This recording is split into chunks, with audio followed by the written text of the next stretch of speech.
Who wants a pot of coffee? I just made coffee.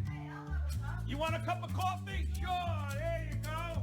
Who wants coffee? Anybody else want coffee? Who wants coffee? And now it's time for the man with the caffeine, the new tropics for the brain. It's Coffee with Mike. Hang in, hang tight, grab your cup, and let's get this thing started.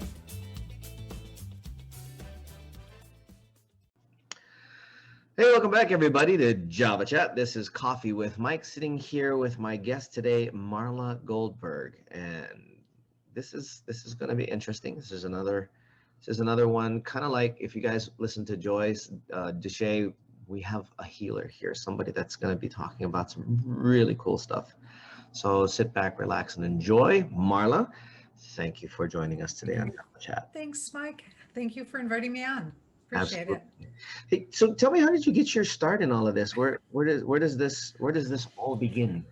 Oh, it all begins, well, it's in my book, but it all begins when I, had a lifetime of making horrible decisions. I was in a bad marriage and I was like a deer in headlights. I needed to move, but I couldn't move. I was stuck.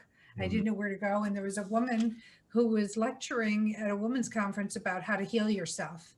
And a little voice went off saying, well, nothing else is working. You might as well check this out. Absolutely. And actually, I had plans to go with a friend. My friend canceled on me. And normally I would say, okay, I'm not going to go. But I was directed to go. So I did. And, walking around the expo part of it, and I meet the teacher and her daughter, and she's just lovely. And I go to her lecture, and and when people start speaking, they start asking you questions. Who out there, da-da-da-da-da. My arm goes up. And well, my arm pretty much stayed up for about the first 15 minutes of her question period. Yep. And then she started talking about what she did. I still didn't quite wrap my mind around it, but the little voice inside my ear kept saying, nothing else is working, nothing else is working. So the following week was a one-day informational. I went up to Milwaukee, Wisconsin for that. I was living in Chicago at the time. Did the informational. Again, I couldn't wrap my mind around what was going on, especially the last 4 minutes of that day when you had to turn to the partner next to you and stare into their eyes through the duration of this 5-minute song.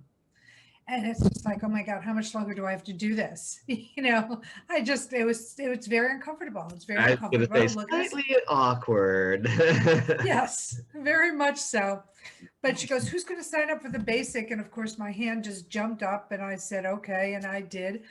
And I ended up joining a 3-year mystery school and graduated with 14 healing modalities under my belt. Wow. And didn't get a chance to do the certification because I was going through my divorce. But I really peeled back so many layers of the onion that it was just miraculous. And then there are so many modalities out there. So I just kept studying and studying, never expecting to be a healer. Right. I couldn't even say it. I couldn't even tell anybody I was an energy healer. It was like I'd get choked in my throat going, And one day I'm now with my new husband and we're traveling and I'm sound asleep and I heard this big voice bellow in my ear screaming at me to start a practice and help people. And I jump up startled, like, who's saying this to me? And I look over, my husband's sound asleep, and it's not something, it's not even, like he told me at the beginning, you do what you do. I don't believe in it, but have fun. And so I look at him like, but he's sound asleep. And we had a conversation. He goes, well, maybe there's something to the voice. And so I started my practice part-time. Yeah. And then it started becoming more and more full-time. And then I keep going with the flow. I keep asking for guidance to show me a path. And so Spirit constantly is putting new things on my path, like writing a book, starting a podcast, teaching. I mean, these are things were never my purview, ever. Sure. A lot of entrepreneurial journeys are like that very story that you just shared. And it's in multiple verticals. People just kind of going, I don't know where this is going. I don't know where this is coming from, and all of a sudden, here they are in the midst of the fray, if you will, making their way through. And this, how long did this journey take? Well, I started in 2003. I started my practice part-time in 2014.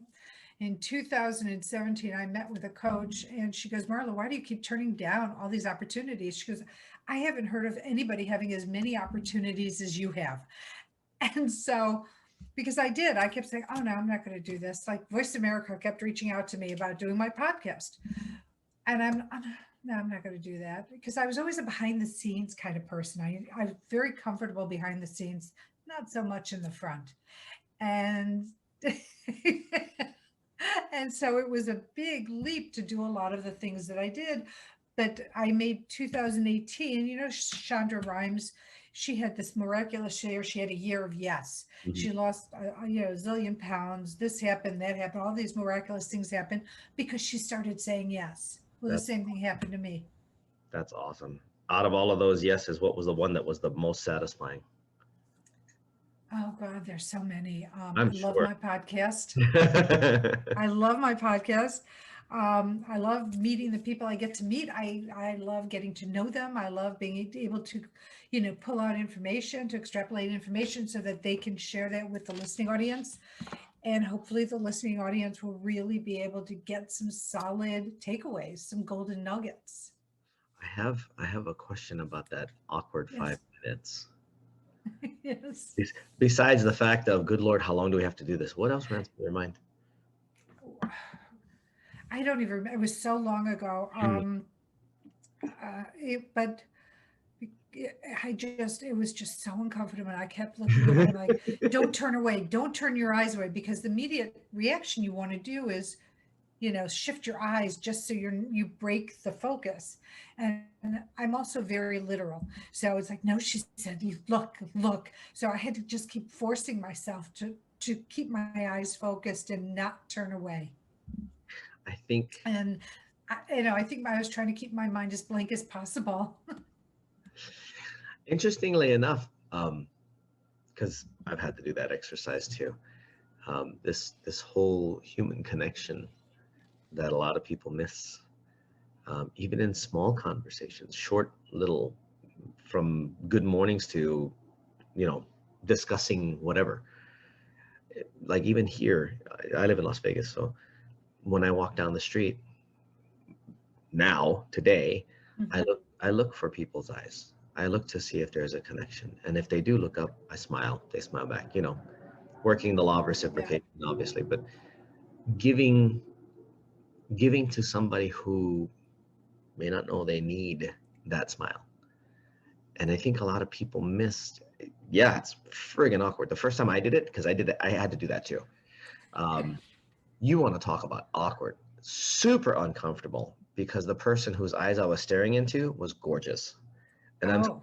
I'm sitting there going, really shouldn't be doing this to a male. However, um, let's just see where it goes. And the longer we sat there, what was interesting was the less the lizard brain played and the more the other consciousness came up and went, there's a human in front of you. This is different. Something else is going on here. And I figure that's kind of lends into what you do as far as spiritual healing. There has to be that connection, isn't there? There does. You have to have a connection. You have to resonate. And my belief is if somebody reaches out to me, that they're resonating with what I do, with what I speak about, what they read of what I write. And so, because I have to trust that they're coming to me because they're drawn to me. Yeah. And I love the clients that I have and are working together, and you know, some of the achievements. And what I really like is when they're not, you know, there for years and years and years.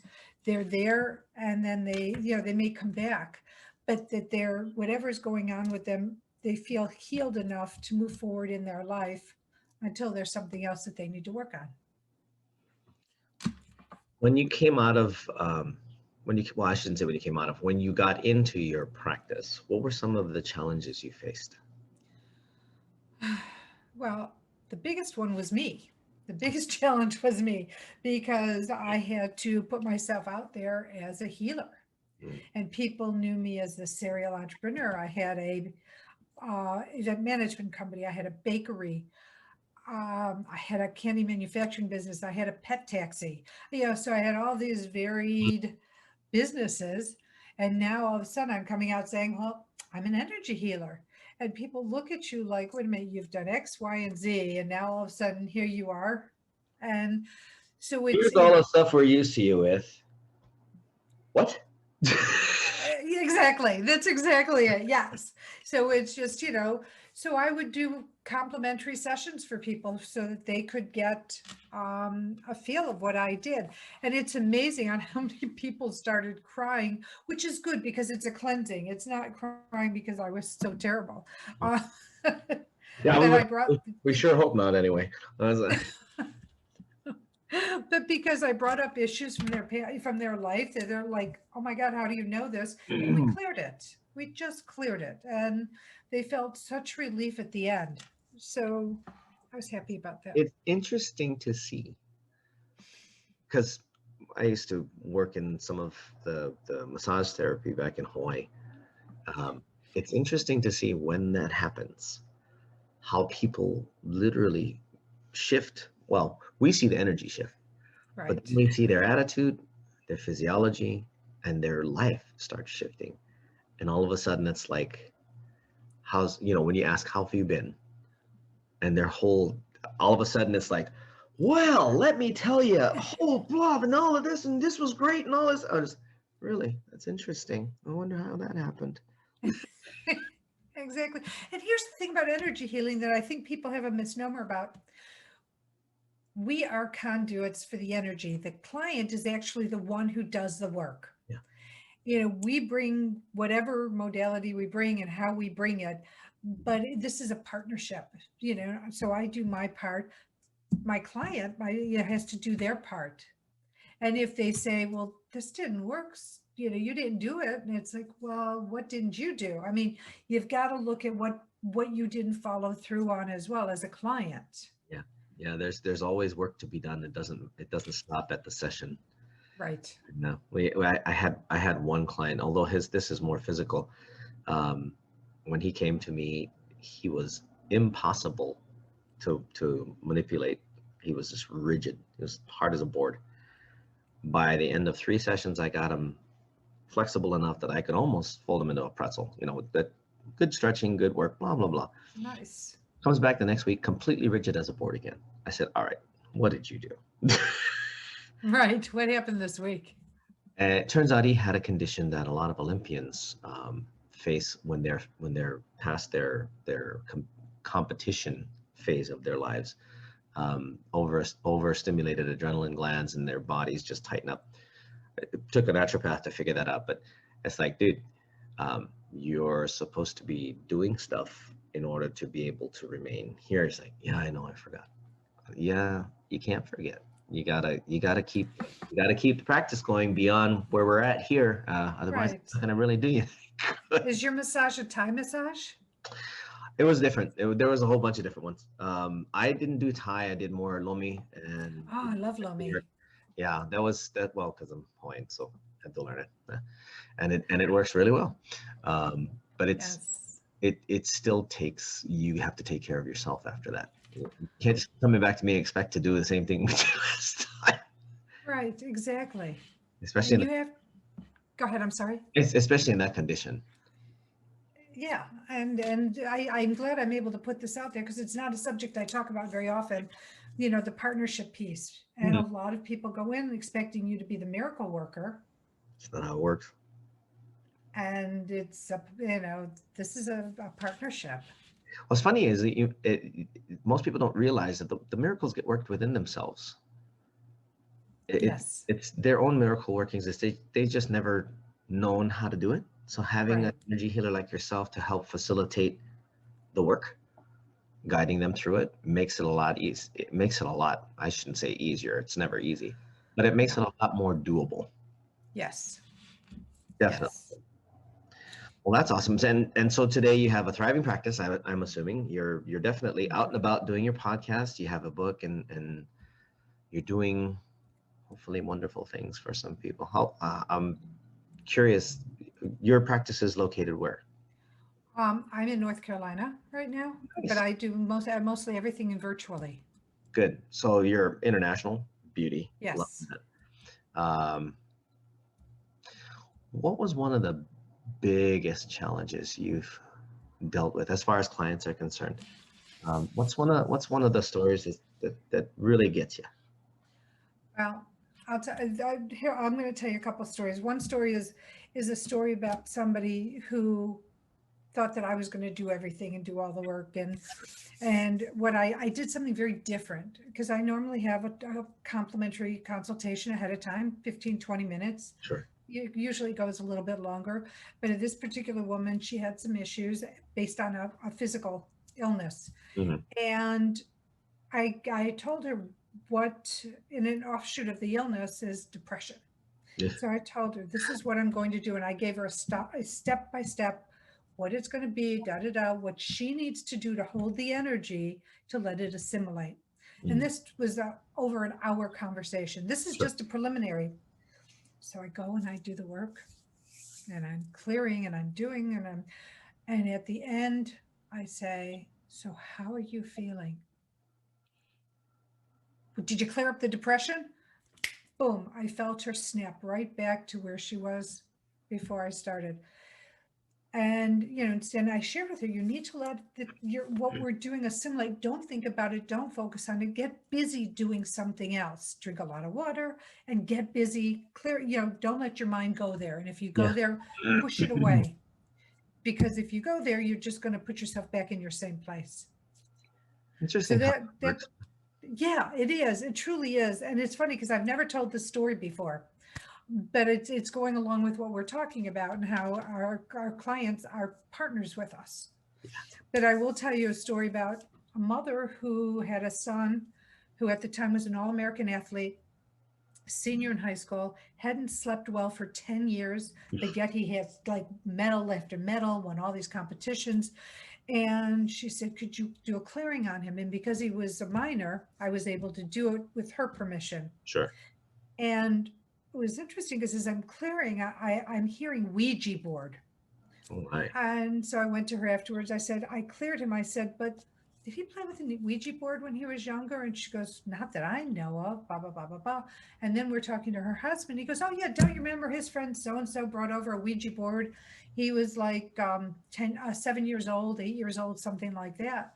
And she's like, oh my God, yes. Well, what had happened? Well, so we left the story there. Then she said, would you come and do a space clearing in my house? So I did.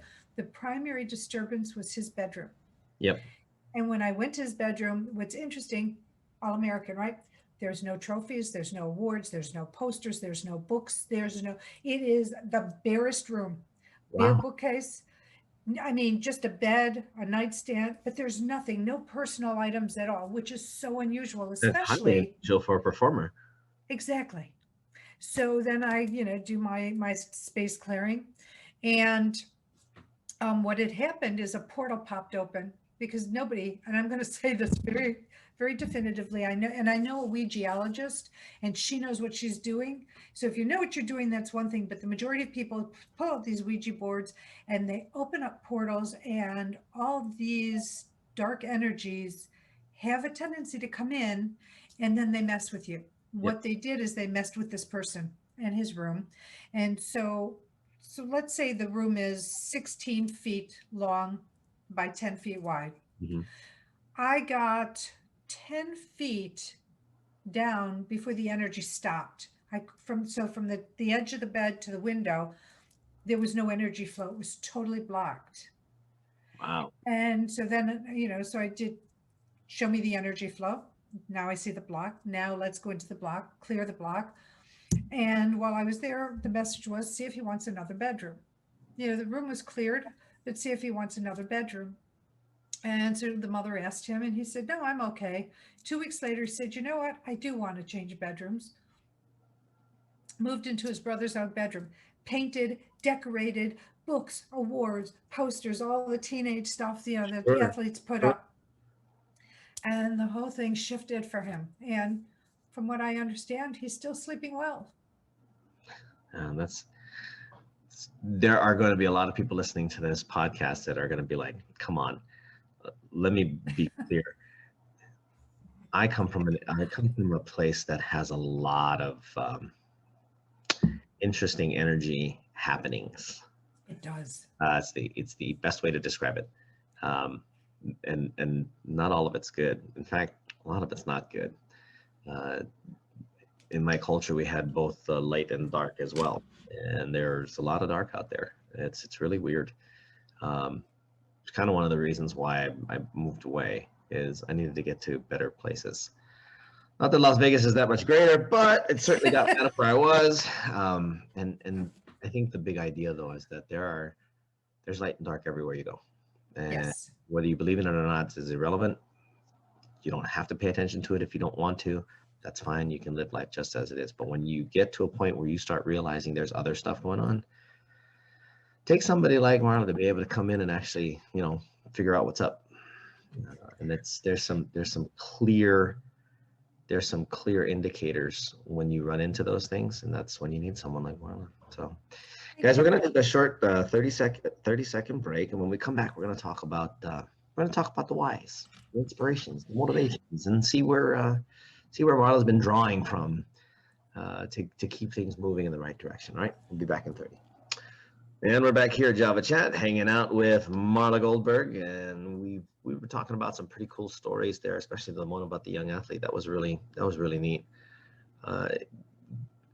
Along your journey, there had to have been a bunch of things that happened that really, like, not just signaled, but like pushed you to keep going forward. Everybody calls it the why.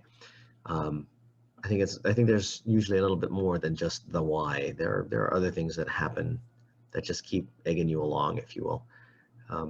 Probably starting from about the time that you opened your practice part-time in 14, like you mentioned. What were some of the things, or maybe even before that, what were some of the things that inspired you after your first round with your first teacher? I have to say, well, one of the big things for me is because, so I have a book, My Effing Long Journey to Loving Myself, A Guide to a Shorter Path. I love that title. That's so freaking cool. Thank you. Which is, it's autobiographical, and then it's self-help. And so where my whole focus tended to be once I started to practice was I wanted to help people. I wanted to help people get more flow, heal, on so many levels. And that's why I keep taking more and more classes, so I can learn more things, so I can help more people, whether it's through speaking or teaching or one-on-ones. But it's just important for me that people have the ability to know what it's like to have a joyful life. We're all put on this earth to not live a life of drudgery and trauma and, like carrying all these heavy things on our back energetically. We're really meant to live with joy and purpose and gratitude. Yep. But most people don't know how to get there.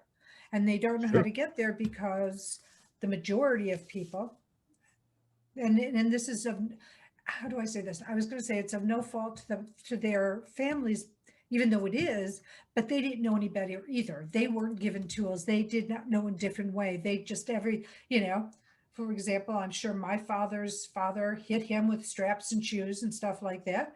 And in turn, he ended up doing this to his children, myself, my brother, my sister. It's learning to stop the cycle. That, when something is not right to do, stopping the cycle because of what it does to your children and their children.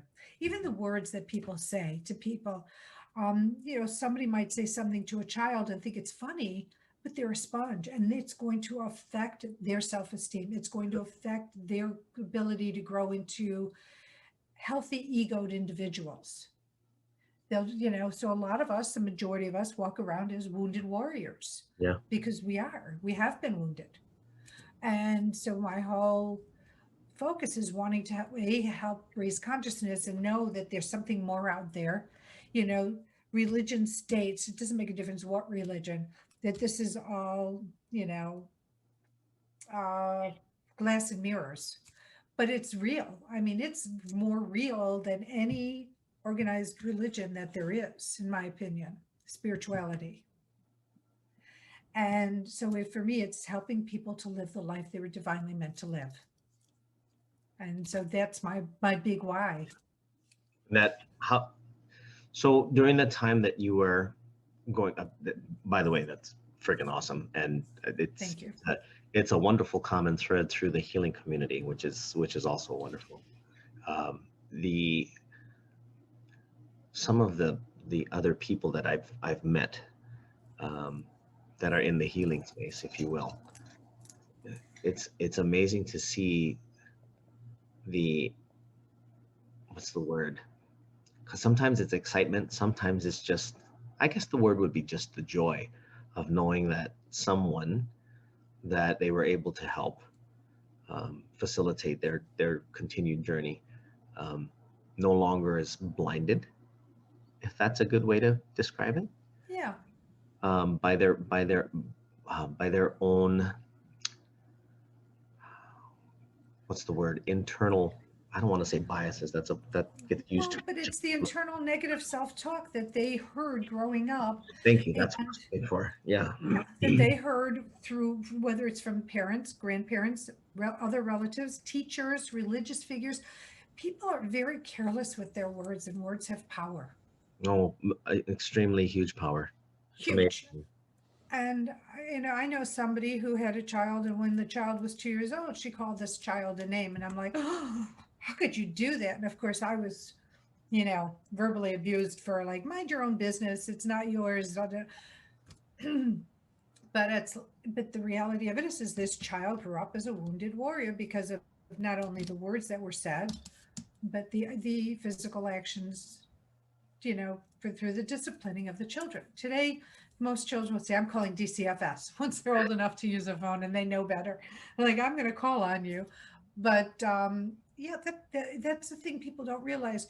Their words, how they show up for their family, all makes a difference on how healthy of a child you're going to have and how healthy of a grandchild you're going to have. Yeah, Because that negative talk keeps rolling around. I've always I was a single dad. Of course, he's 19 now, and I still support him wherever he needs. But I remember when he was, I think he was about 7 or 8. He was playing a computer game, and he couldn't get past a certain spot, and he was sitting at the computer crying, just like ultimately upset. And I looked at him and I went, what's the matter? He goes, I can't win this game. I said, what do you mean you can't win the game? He says, I can't win. And I looked at him and I went, hold on a second. That's a computer. It's a program. The way you beat a program is you learn how it works. You continue playing. If you stop playing, then you really have lost. And he kept, from that little chat, he kept playing, and then he finally won. He said, Papa, I won. I said, see, I told you. And I've always tried to do that with him and anybody else's children too. If anybody that's impressionable in that manner, because honestly, if you stop practicing, if you stop doing, you've quit and you really have lost. So true. And that's in anything, any endeavor in life, not just playing a game, but if you just give up and quit, you defeat yourself. Yeah. I mean, I always go ahead. As healers, you see the same thing though. It's you have people coming into you going, I don't know what's wrong. I don't know what's going on. It's like, we kind of went through this. We found out what the issue was. Have you been doing your part? Right. How often do you have to remind your clients? Well, all the time, because, just like, I get forgetful too. Sometimes I have to be reminded on what I need to do. I'm a human being. I'm a spiritual being, have a human experience, but as a human being, we, can have very short attention spans. Really? Squirrel? I got to tell you, with everything that we have available to us today, that is an understatement of the century. I mean, the age of information is already long past. It's so funny that everybody's like, our generation knows that term. This younger generation has no clue what that term is. But essentially, when the age of info started, we got overwhelmed. Oh, yeah. You and me both, our focuses went out the window. because it was like, oh, look at this. Oh, wow, I didn't know that. Oh, look at this. Encyclopedia Britannica became this huge thing for us at the time, desktops. Right. Right. And we could just sit there and just stare at the screen all freaking day, reading, checking things out, learning new stuff. And now these kids look at it as like, yeah, that's boring. You know, But they're on the computer, they're on devices all the time doing other things. I mean, but they are stuck in the computer. My concern for children are that they are not going to know how to maneuver life. it's already showing up. It's already showing up. And this is another reason that it's good that healers are out there, because they engorge themselves so much into technology that their own energy they're corrupting their own energy, and they're messing it up. And it becomes so easily impressionable, even in their 20s, even in their 30s. They don't see it. They don't know. Yeah, They don't know to see it. And nobody's pointing it out to them. Or if they are, they know everything, right? You know how kids can be. It's like, oh, you know nothing.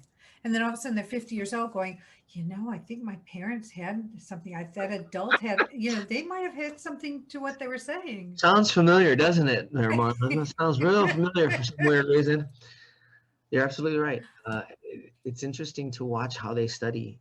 And actually, this is one of my favorite things because of marketing psychology. Is we're always wondering what's the next generation going to be like.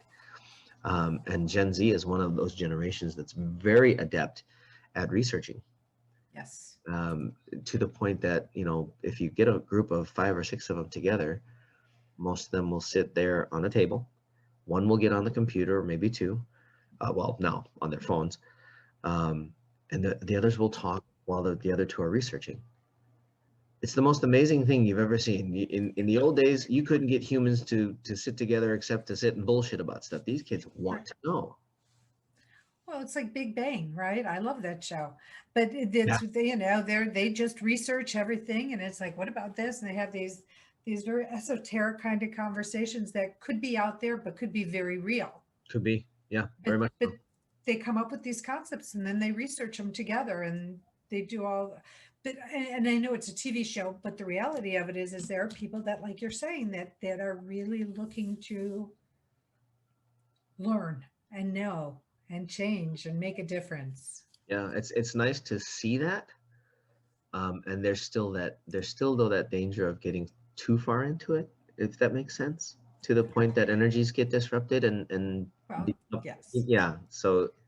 But my other concern is that they sit on a couch next to each other, texting each other rather than turning and having a conversation. That I don't get. I do not understand that at all. I have 2 stories about that. Okay. A researcher who goes around, she's a speaker, she works in a lab, and she said, and this is around the time that the millennials were getting the bad rap. She says, I can't believe it. I'm standing there in the lab. She's 2 people away from me, and she sends me a text saying, I don't feel comfortable doing this task. 2 people away from her, maybe 10 feet. So she couldn't just turn and look at me and say, yeah, I'm not comfortable with doing that task. Can you find something else for me to do? I was floored. I'm like, what is she afraid of? And it's those hard conversations that people who of our generation, have hard times with, but not as hard as generations beyond, that are coming up behind us. Yeah. And they're conversations that have to be had. I mean, but that's that generation. Anyway, it's certainly job security. That it is. If they become open, and more young ones are really becoming open to spirituality, metaphysics, knowing that there's more out there than what meets the eye. They've come across it in their research, and it's inevitable that you will come across it eventually as you're researching everything, because we both know that everything's connected one way or another, and everything's energy. So it is, you're gonna find Marla sometime. And there's no accidents. Everything is synchronistic. So if you have, a snowball effect of situations, you have to go, okay, what is it about me, the common denominator in all your situations, that are bringing these things to me? Yep. And it could be positive or negative. It doesn't have, or perceived negative. It doesn't have to be, just dark and gloomy. That you have to go, ooh, it's because you're the common denominator in all of your situations. Mhm. I think people tend to quickly judge light dark before they realize that it's a situation period that they need to be open to understanding, if that makes sense. Yes, Yeah, absolutely. it's too quick to judge. Oh, that's not a good thing. Well, I remembered reading an old story of a man that took a journey with an angel, and the angel did some pretty wild stuff where the guy was looking at the angel going, "You're supposed to be good. What the hell is going on? Why are you doing these things? These are horrible." And the angel explained each action. I think there was a total of three, where literally the angel took some people out. And when the angel came back and says, "Here's why I did this with this person. This is why I did this with these folks, and this is why I did this with these people." And the guy looked at him and goes, "Wow, the end result was many more were saved, or many more people were saved, even though what you did would be considered kind of immoral." I mean, he stole something from one place. He literally threw somebody over a bridge on another. That was the one he took out. That person was supposed to become a murderer. You hear these stories. It's like, Right. I'm sure glad this is a story, not real. But the fact of the matter is, you can't judge a situation right out the gate. You have to create space for it to figure out what's really going on. Absolutely. There's two things I have to say. That reminds me of the movie Michael with John Travolta. How he was. Good movie, by the way. Yeah, he was sort of not quite a fallen angel, but he had his own unorthodox ways about him. And Well, what we that's would consider unorthodox when it comes to human standards versus an angel standards, which we don't really know what they do. There's no, right. yeah. But it's so true. And then now I just lost the other thing I was going to bring up. but it just makes, but yes, things happen. And here's the thing. Back in the day, if I would like not succeed at something, I felt like a failure. Mm. When there was shame and guilt and all those really low vibrational emotions attached to it. And I wish I knew then what I know now, into the fact that when we stumble in life, when we may fall on our face in life, we're not losers. We are not stupid people. We are supposed to learn from this experience. And I look at everything today as a lesson, opportunity, a gift, or a combination thereof, because in every situation, there are one or multiples of what I just said: lessons, opportunities, and gifts. And there is no such thing as failure. But if you don't, unless you don't use it as a stepping stone for your personal growth, then if you don't use it, then yeah, it is failure. But if you learn it to grow and learn, then you go, oh, now the next time I do it, I know better. I'll do it a different way. Mm. And you just keep switching it until it fits. Yeah, it's how did he say it? To quit is to fail. To fail is to grow. It's something of that nature. I don't remember who said it, but I mean, that just it's the easiest thing in the world to, everybody says fail forward fast. Okay, well, yeah, I mean, it's the only way you're going to learn. I mean, unless somebody else has already done it, then try to learn from their failures. But if you're not moving, what is it? You don't age until you sit still. Yeah, it's So true. You wouldn't guess I was 110. Hey, living till I'm $150. That's where I'm going to do it. Or anyway. There you go. Who's been some of your biggest influences as far as your career path? Oh. Wow. I look at people who have started modestly and have really, not the ones that are like born with their gifts and talents and they use them early and they know about them. It's the people who have hit rock bottom, like myself, and who've had to build themselves and heal themselves to get to where they are. Those are the people who influence me. It's not one particular person, it's a collaborative, but it's the people who really learned because it was either I'm going to stay in my own crap Hmm. or I'm going to get out of it and live my golden life. And the ones who live their golden life, those are the ones I want to follow, because those are the ones who have this, who have done it, and who have the secret sauce to how to do it moving forward. Good call. Good call. Generally speaking, yeah, I'm not a celebrity follower either. I do appreciate what they put out, but it's the ones that are like us that are the most inspirational, because they're the ones that turn around and go, look, I'm like you. I, Yeah. you know, I had the same challenges, I had the same issues, have the same failures. I made it. And you can come at it with a more loving and compassionate way. If Sure. somebody is born with it, I mean, there are so many of those celebrities who, if you knew them in real life, you would go like, really? And you're presenting yourself as X, Y, and Z. Hmm. I mean, you find lovely ones as well, but a lot of them are run by ego. I like the negative ego, the I'm so great, I'm so wonderful, look at me, and blah blah blah. And I'm all about, give me the healthy ego. Give me the person who isn't trying to compete, isn't trying to backstab, to for the new up and comers, that they embrace them and say thank you for bringing what you're bringing to the table. It's needed. I can't serve everybody. I am but Right. one human trying to help how many billion on this planet? Right. Yeah, good luck. And, uh, Exactly. yeah, so I totally get you. Guys, we're gonna take one more 30-second break. And when we come back, we're gonna talk about what's next. You guys heard about the book. I'm gonna talk a little bit about that. And there's a podcast in this mix too. You guys know how much we love podcasts. So we'll be back in 30 seconds. We'll tell you more about it then. Hey guys, we're back. Java Chat sitting here with Marla Goldberg. And this is the part where I get to talk about this. She mentioned the title earlier. I was trying to hold it off because I just love the title so much. It was gonna be like a big kapow at the very back end. Sorry. No, it's fine. It's fine. It kind of gave me a little taste.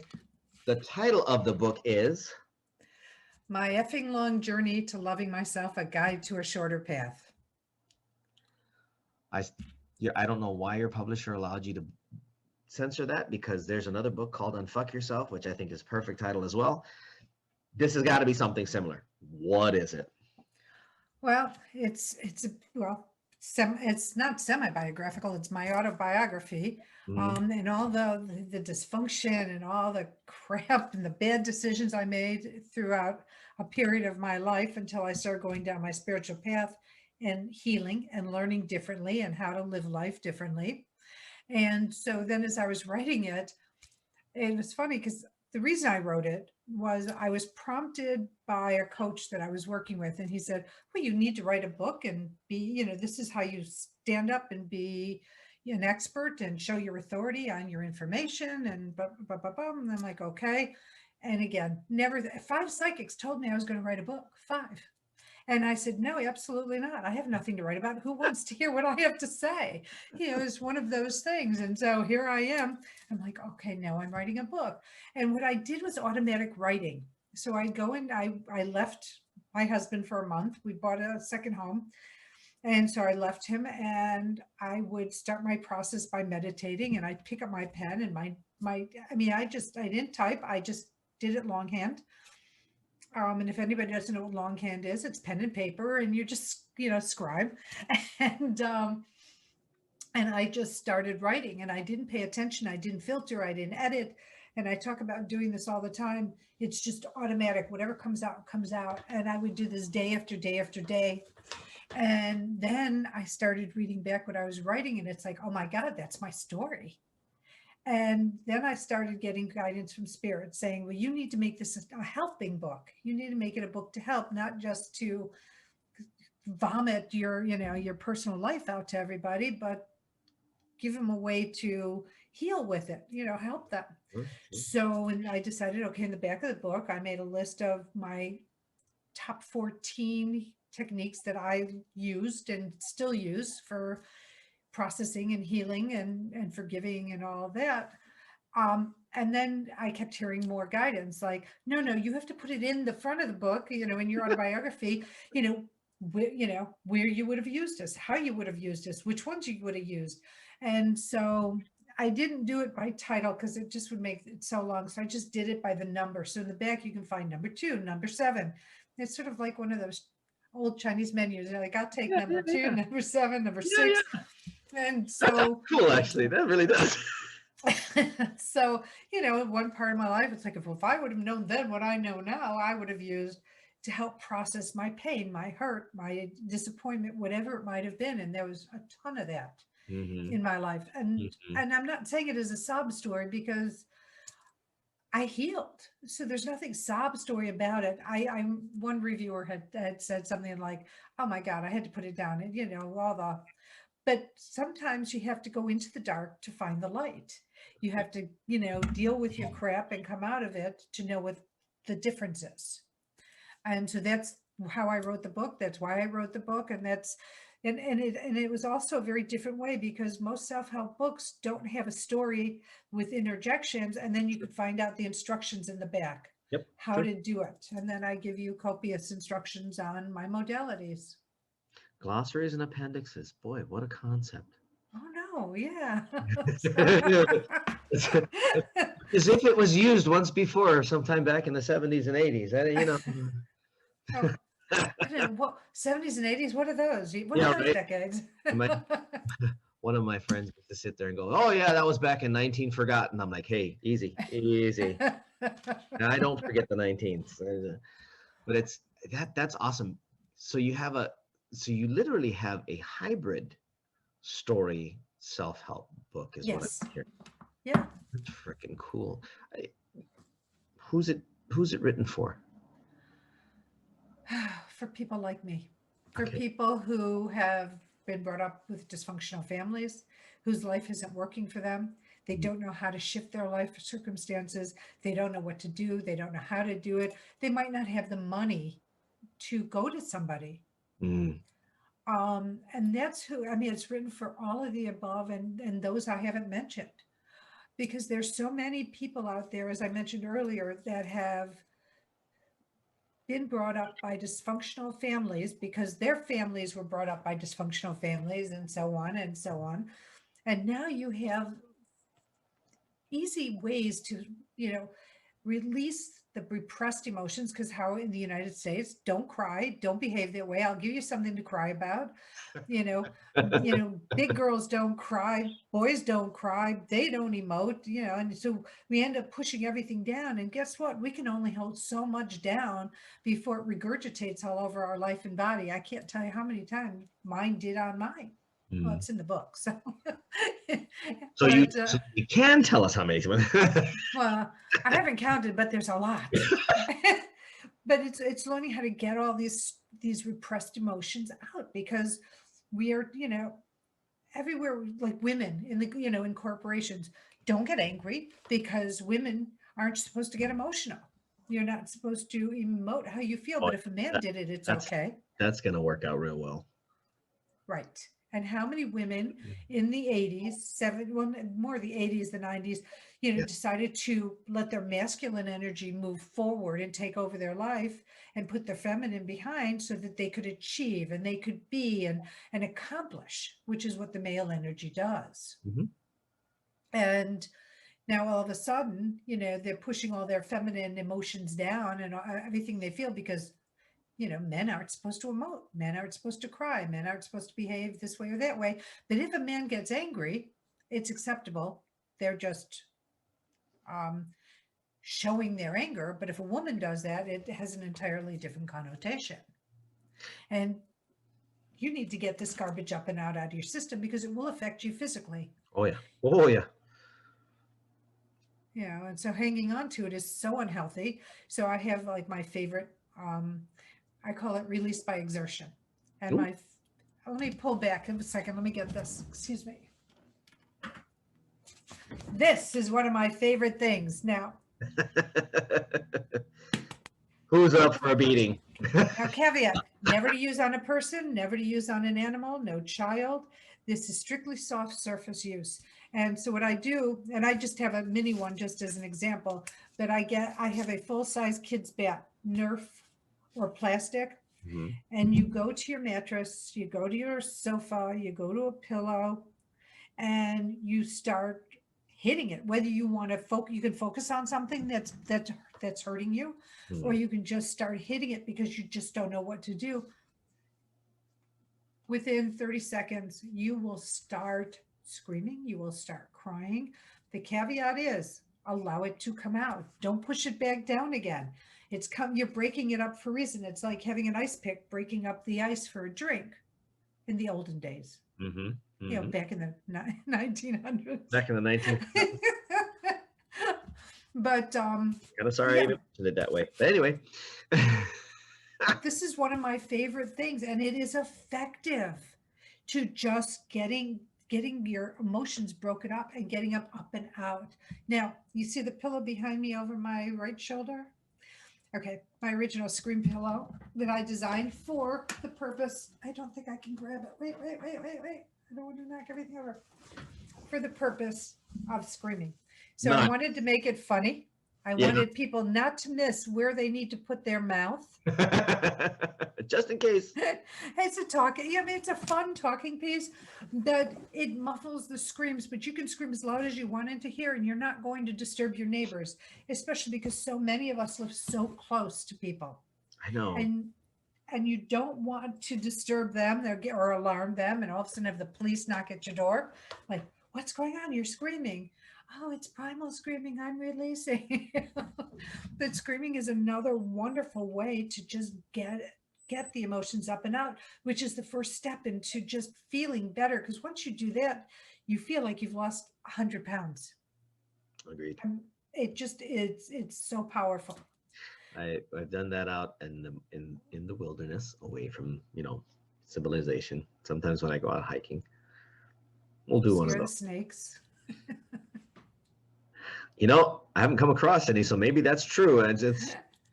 But in any case, so these are all cool things. Are these things that you have made for people, or is it just? I have this on my website. You could buy it. My website is Marla Goldberg with 2Rs.com. And yes, it's in my shop. That's So cool. I'm gonna have to order one. thank you. Thank you. If nothing Yeah, more for the I have 2 conversation sizes. piece. Pardon me? If for nothing more, the conversation piece. When somebody walks in and goes, "All right, what is that, Mike?" Exactly. That's my mouth. It's the screaming mouth. That's where I yell into the void and it yells back. Sorry, we're full up. Try again. Exactly. Or let me take this off your chest for you, literally. Exactly. I think if more and this, the whole repression thing, there's funny memes that go around about that kind of deal. And please, guys, if you're listening, remember those are just jokes. Repression is not a choice. It's not a good choice, I should say. It is a choice. It's not a good choice. All it does is serve to hurt you. Yes. If you gotta do something to let something out, you might not have that pillow, but you certainly have one on your bed. If you push it down into that mattress, you can scream into that. It'll work just as well. Sometimes we gotta. It's important. It's important for your highest and best good, for your welfare. Yeah. Otherwise, where's your sanity? Yeah. I mean, that's ultimately what it affects. Well, but it also will affect your blood pressure. It will affect your heart. Sure. It will affect, that's what, autoimmune issues are based on things like this. Mm-hmm. I mean, there's just so much. And it's, you can live a really healthy life. You don't need to have high blood pressure. You don't need to have a lot of the stuff that people get because they're not knowing how to deal with their emotions, their wounds. And it needs to heal. Forgiveness is another big thing with healing. Yep. And forgiving yourself is even harder than forgiving somebody else. Yeah. There's a there's a term called forgiveness is a journey. It's not a one-time thing. No, it's not. And you it- need to. Sorry, it's the same thing as loving. When you wake in the morning, it's not a one-time thing. It's a choice, and sometimes it's a choice from moment to moment, less than a second. Same story all the way around. Well, choice, I speak about the power of choice because choice is really important. And do you know that as adults, we make over 33,000 decisions a day consciously unconsciously. Holy crap, that's a lot. It's a lot. It's a lot. And some people can do a little less, some people can do more, because some people say, I wear the same thing every day. You know, I have the same clothes, so I don't have to make a decision. So there's one decision I don't have to make. But people don't realize that you make choices on how to behave, what to bring into your purview by watching TV, podcasts, what you listen to, video games. What kind of games are you playing? You know, if you're playing kill 'em, battlefield games, well, it's going to build that kind of energy up in you, or the kind where you kill people and then you see people go out and shooting down. I mean, what did they say last weekend? There were only a few were shown on TV, but there were over 200 and some odd shootings over the weekend. Yeah. And it's Mother's Day weekend. So it's like, what are you shooting about? It'd be you would think that's the one weekend where everybody just takes the day off. You'd hope, just like Christmas, Thanksgiving. Any of the days where gratitude should actually be shown rather than anger and aggression. Yeah. There's still a lot of humankind still has much to learn. It does. And one of the things I say is, when you're a child, you can blame whoever you want to blame. But when you get to be an adult, you need to start taking responsibility for your choices and how you react to your stimulation. Mm-hmm. You have a choice to get help or to pick up a rifle and shoot people down and end up either being dead yourself or being incarcerated. Mm-hmm. It's a choice. There isn't. Granted, that's a very blanket statement to say, but it's still your choice. Do you choose to do good, or do you choose to not? Exactly. That is exactly true. It always comes up to. You have a podcast that you're doing now too. What's up with that? My podcast is called Guided Spirit Conversations, and it's on voiceamerica.com. I also have a YouTube page of the same name and a Facebook page. We stream live on Facebook as we do the audio, and it's a live show, so you can call in every Thursday at 12 noon Eastern time. So it's on voiceamerica.com. You go to the Empowerment channel and either find Guided Spirit Conversations or Marla Goldberg with 2 R's in Goldberg. Or you go to Facebook and watch it, because when the audio goes on commercial break, we keep talking. And so cool. It's very organic. And then you can either get more information about the person, funny stories, whatever it is, but it's always interesting. I bet it is. I mean, we don't publish our breaks, but as you can tell on our breaks, just between us, we've had some interesting other conversations outside of it, so that's cool. And this, so it's a weekly thing. Well, I just want to make sure we got that again. Every Thursday, weekly, yeah. Awesome. Every Thursday, 12 noon Eastern time. Cool. And if they missed the live version, you can go to the YouTube page. Awesome. And the YouTube, you said the YouTube page has the same name. Guided Spirit Conversations. Okay, cool. Well, guys, you guys know how that works. We'll have all of those links down below in the comments for YouTube and for Anchor, so you can go check it out. They can buy your book on your page or on Amazon. You can buy it on Amazon, and you can buy it on my website, Marla Goldberg. If you buy it on my website, I have the ability to personalize it for you, and that along with my journal, my sacred journal, which is over on my right shoulder, the yellow jacket. Nice. So I wanted to develop something as a support tool, and journaling is so important. It is. Agreed. Mine's just sitting somewhere over here. There it is. Fortunately, I need to journal more, but at least it's right there. It's looking me right in the face right now, going, "Hi, I've been here for a while." One of the things, you doing any speaking engagement now that everything's starting to slowly open up? Are you going to be doing any speaking engagements? Or I have nothing right now scheduled, but I do have the 30-day meditation challenge on my website. Okay. 30 ways in 30 days to either start a meditation practice or deepen a meditation practice. And it is, it's just guided meditations that Spirit has, led me to lead. Awesome. That I do remember seeing that when I was on your website. I thought that was interesting. Cool. Thank you. Well, unfortunately, we've come to that time. Oh, it has been so much fun, Mike. I Thank you know. so much for having me on the show. I wanted to thank you as well for making some time and coming and hanging out and, just sharing your passions, sharing your insights, and always learn something new with every guest that comes in. I really enjoyed it. So thank you very much. Me too.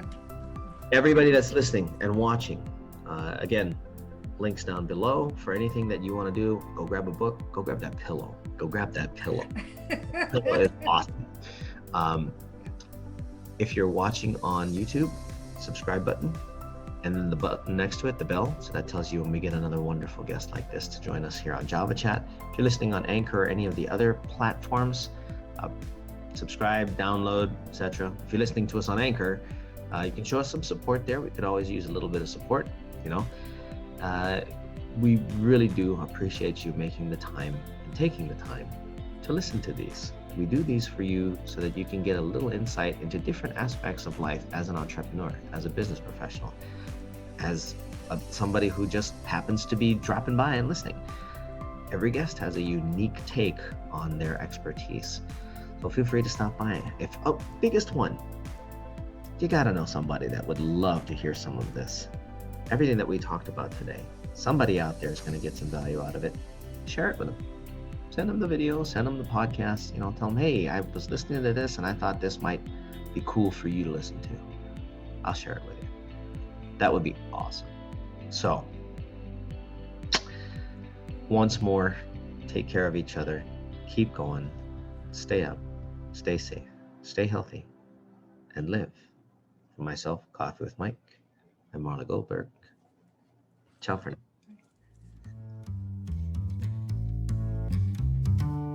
For more information on Java Chat, visit www.javachatpodcast.com.